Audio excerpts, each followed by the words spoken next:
फजर की नमाज के बाद मैं एक दिन गुजर रहा था, एक घर के सामने काफी लोग खड़े थे। मैंने पूछा क्या हुआ, तो कहने लगे कि फौतगी हो गई है। तो मैंने कहा कि उनका कोई बेटा नजर नहीं आ रहा। कहा तीनों बेटे तबलीग पे गए हुए हैं।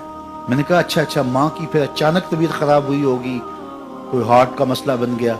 कहा नहीं, माँ फालिज में मुब्तला थी। मैंने कहा फिर तो बहुत ज्यादती है कि माँ फालिज में मुब्तला और तीनों बेटे तबलीग पे गए। माँ को जरूरत है और बेटा जाके पीर के दरबार पे बैठा है। गौसे आजम भी हैं तो फैज नहीं मिलेगा।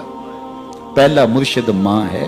मैं बार्सिलोना के एयरपोर्ट पे था, तो वहां कोई अपना हम जुबान मिल जाए बैरूनी दुनिया में तो बड़ा अच्छा लगता है। तो मुझे लगा कि साथ वाले बेंच पे कोई माँ बोली बोल रहा है, तो वो इंडियन पंजाब के लोग थे। कहा कि ये हमारा दोस्त है, इसको हम अलविदा करने आए। तो मैंने पूछा कितने अरसे बाद जा रहे हो, तो वो कहने लगा 27 साल 3 माह बाद। तो मुझे दिलचस्पी पैदा हुई, तो मैंने कहा कि इतना अरसा। कहा कि बस वो आया था और ऐसा उलझा, कागजात का मसला बन गया, तो अब अल्लाह ने बेहतरी किया तो अब जा रहा हूँ। जब आया था उन फवाने शबाब था और अब तो बुढ़ापा उतर रहा है। और बड़े हसरत भरे अंदाज में कहने लगा पता नहीं मेरे घर वाले अब मुझे पहचानते भी हैं या कि नहीं। 27 साल 3 माह बाद जा रहा हूँ, पता नहीं मेरे घर वाले अब मुझे पहचानते भी हैं या नहीं। मैंने कहा और कोई पहचाने या ना पहचाने, माँ कदमों की आहट से पहचान लेगी। ये मेरे पुत्र के पैरों की आवाज लगती है। तो वालिदैन की खिदमत करेंगे तो सरखुरू होंगे, माँ बाप की बेअदबी करेंगे तो कभी भी आप सरखुरू नहीं होंगे। तो वालिदैन की रिजा को अल्लाह की रिजा समझो। रिजाउल्लाह फी रिजाउल वालिद व सखतुल्लाह फी सखतिल वालिद।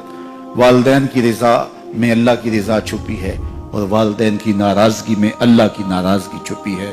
ये तुम्हारे लिए दीन है। नवाफिल पढ़े जा रहे हैं, लेकिन माँ बाप को जरूरत है तो उनकी खिदमत नहीं कर रहे। अल्लाह को वो नवाफिल कबूल नहीं है।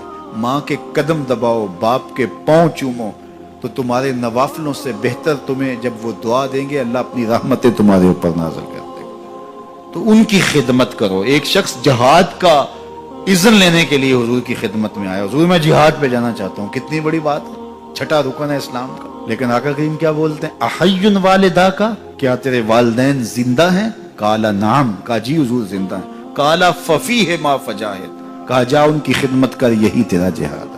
तो खुश नसीब वो हैं जो अपने माँ बाप की इज्जत करते हैं, उनके सामने अपने बाजू सुकेड़ के रखते हैं, उनके मामलात में, तर्ज जिंदगी में, उनके अंदाज़े मुआशरत में खुश रहते हैं और उन्हें राहत, आसानी और उनके लिए मोहब्बतें बिछाते हैं। तो अल्लाह ताला उनके लिए आसानियां पैदा करता है, रहमतें पैदा करता है। और अगर वालिदैन फौत हो गए हैं, इंतकाल कर गए हैं, तो आप कहें कि ये बातें हमने पहले सुनी होती तो बड़ा फायदा होता।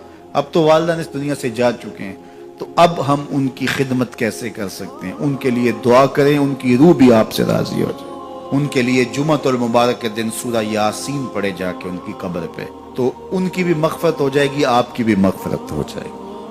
ये वालिदैन के साथ उसने सलूक का नतीजा है। वालिदैन की रिजा जोई हमेशा मलहूज रखो। जो खुश नसीब अपने वालिदैन को राजी रखे हुए हैं उन्हें मुबारक देता हूँ।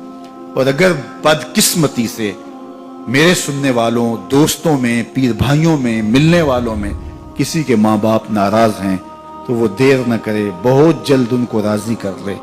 उनकी रिजा तुम्हें दुनिया आखिरत की सरखुरियाँ और कामयाबियाँ नसीब करेगी। तो शख्स अपने वालिदैन के लिए रोजाना मग़फ़िरत की दुआ करे। वालिदैन जिंदा हों तब भी, फौत हो गए हों तब भी, इसमें कभी भी नागा न करे। सारी जिंदगी उसके रिस्क में बेबरकती नहीं आ सकती।